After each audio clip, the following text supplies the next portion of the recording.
Ladies and gentlemen, please join me in welcoming Liz Christenson.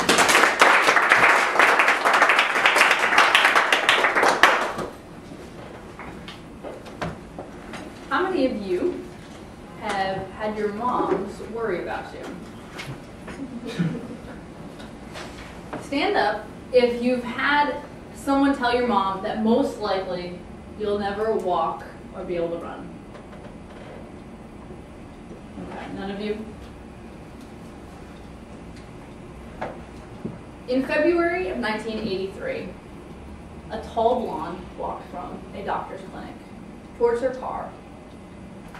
It was in the afternoon, it was beginning to rain. She grabbed the door handle of the car. She quickly slumped into her chair. A bit in shock by the doctor's words, she drove toward home.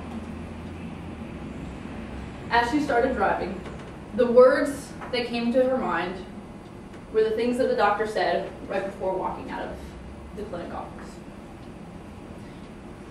Your baby has German measles. Most likely, he will never run or be able to walk. And the best option is abortion.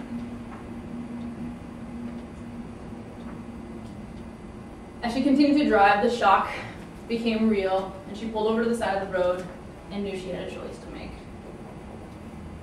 Does she keep the child that she knows will cause a lot of pain and sacrifice and financial burden towards her and her husband? Or does she prevent him from a life of pain? At that moment on the side of the road, she made a choice that she would give him away.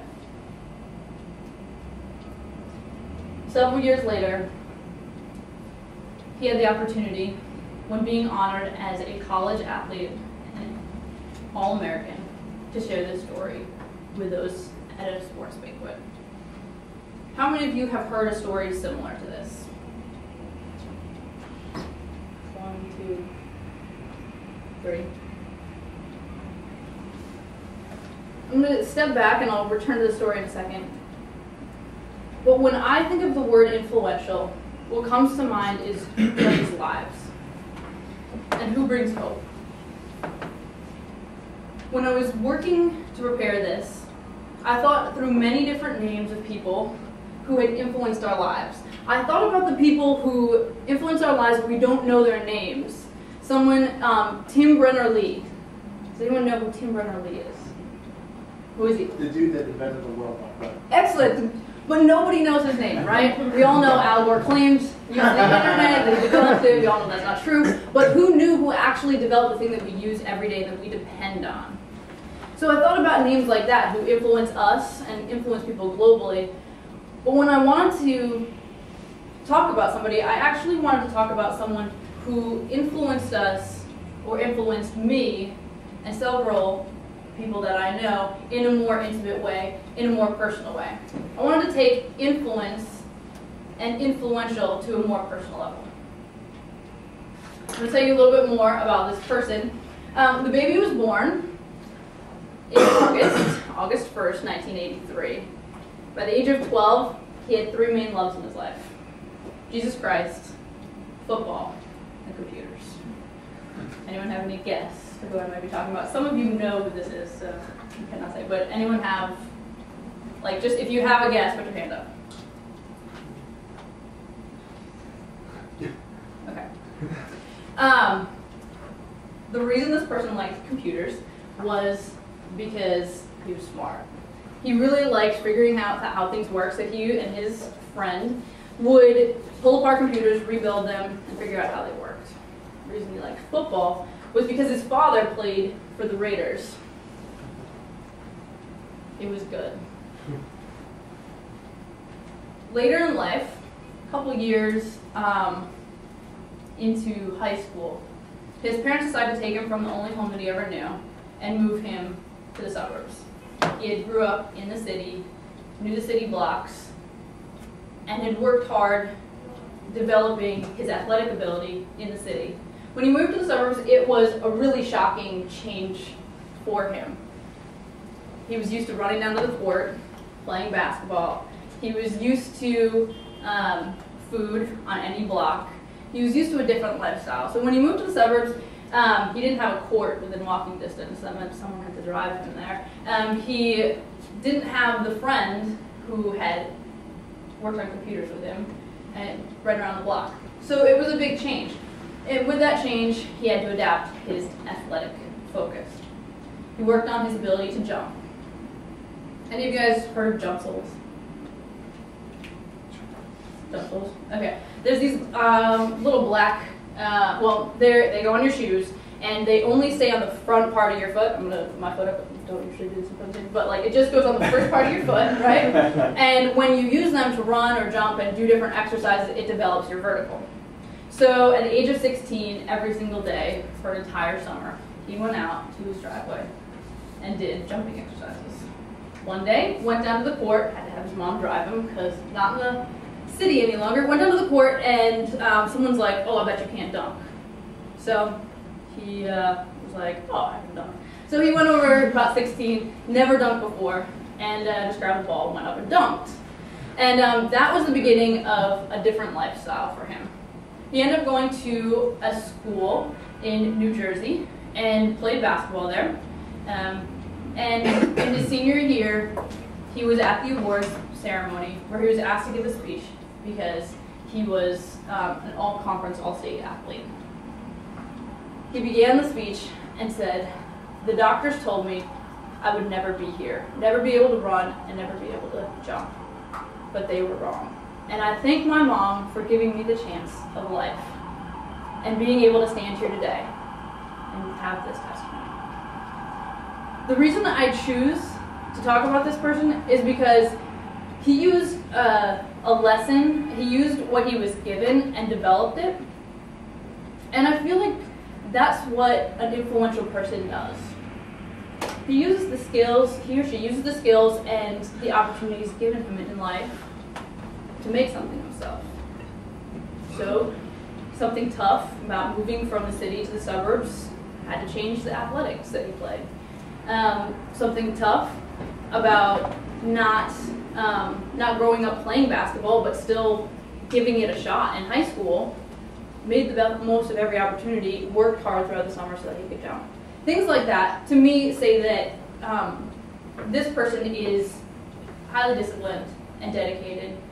And the fact that he would use an athletic ceremony at a time where people want to honor him to point to someone else and honor them, I think is one of the key attributes of a very influential leader. Does anyone have any guess of who this might be? You. Yes. Okay, so John Paul Gonzalez is the person that I think, for me, is the person in my life that has been the most influential, not just for me, but for the people that I've seen him influence. I'm just going to tell you a little bit about what he did post-college. He was given an opportunity to play in numerous different international pro teams, but particularly in Germany. And I just want to read the headline of one of the articles that, that was found. February 1st, 2007, Gonzalez passes up the pro contract to assist youth. And for me, that is the mark of why I think he's influential. He had the opportunity to go to have money and to play on a pro team, and almost everybody in his life told him to. But yet he chose to stay back and work at a freshman academy in Union City, New Jersey, and to teach youth. Currently, as he said, he became Teacher of the Year, but the reason he became Teacher of the Year is because when he goes into work every day, he tries to figure out a way to connect with his students and to give them hope.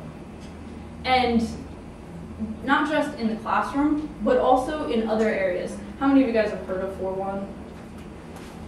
Okay, so some of you guys have heard of 4-1. 4-1 was a nonprofit that John Paul started in college, but currently has developed into a nonprofit that takes athletes and goes into juvenile jails and also inner city schools to talk about a message of hope. And while it's in juvenile jails, inner city schools, and also in his classroom, he tries to bring this message of hope. He lives out this example of hope. And just an example of this would be just earlier this week, one of his former students called him up and said, my dad is going to prison.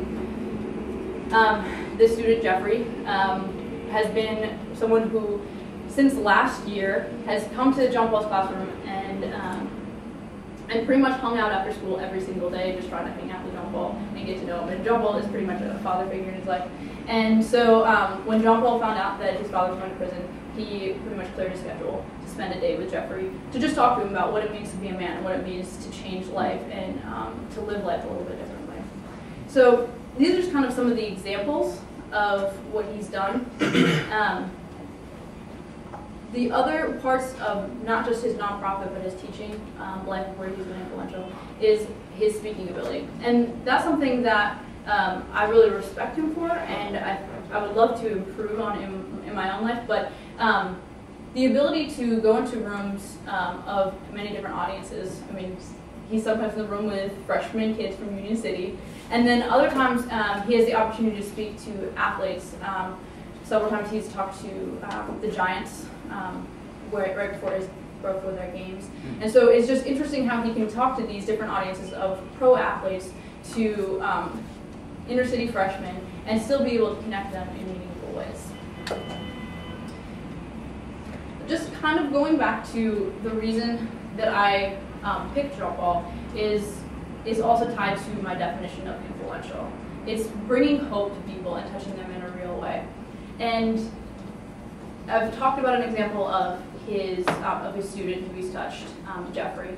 I've talked about an example of him giving a message through athletics at a sports banquet of his reason of living, his ability to live, and use a message there. But also with his family. I think a lot of people, just in general, we like to look at the leaders around us and be really impressed by how they they speak to global audiences or they affect people all around the world. But none of us usually look at how they treat their own families. I know Jeremy touched a little bit on how the founder of News Corp did include their family in the organization and is good to them. But one of the things that I think really is remarkable about an influential leader, and especially John Paul as an influential leader, is the service that he's shown towards his family.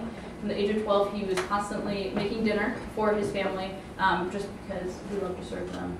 And so when I think about the definition and the reason that I chose the person I chose is because I wanted someone that was personal and someone that I know I could see not just a touch out in the world, but also at home. And so that's why I chose